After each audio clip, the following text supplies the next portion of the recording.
Remue ménage.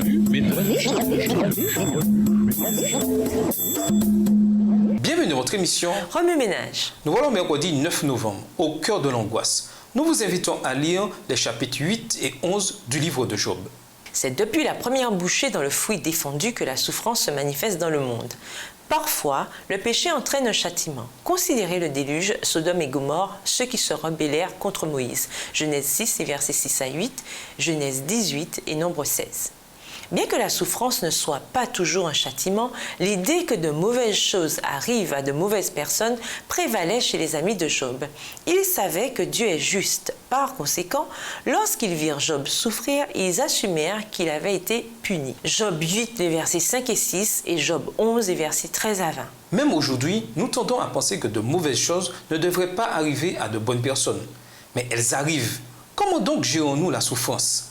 La leucémie chez un enfant de 2 ans, les catastrophes qui détruisent les propriétés et font des milliers de victimes. Voici quelques idées tirées du livre de Job pour nous aider à gérer ces choses. Premièrement, lorsque des amis souffrent, tournons 7 fois la langue dans notre bouche avant de parler. Les amis de Job constituent quelques-uns des meilleurs exemples de ce qu'il ne faut pas dire à quelqu'un qui passe par un moment difficile. Eliphaz et Sophar refusèrent de croire en l'innocence de Job. Ils lui recommandèrent donc de se tourner vers Dieu pour que tout s'arrange.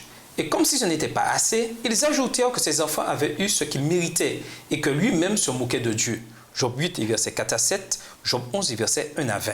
Deuxièmement, parfois, mieux vaut ne rien dire du tout.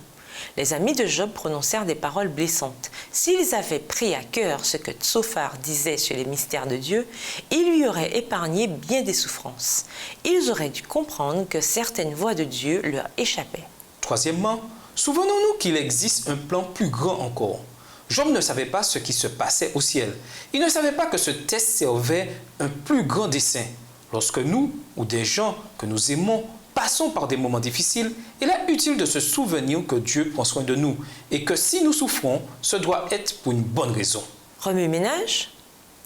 Qu'est-ce qui vous a consolé et vous a été utile lors des moments difficiles de votre vie? Quels autres pieux personnages de la Bible ont souffert? Comment Dieu a-t-il utilisé leur expérience pour le bien? Au revoir. Et à demain si Dieu veut. Remue ménage.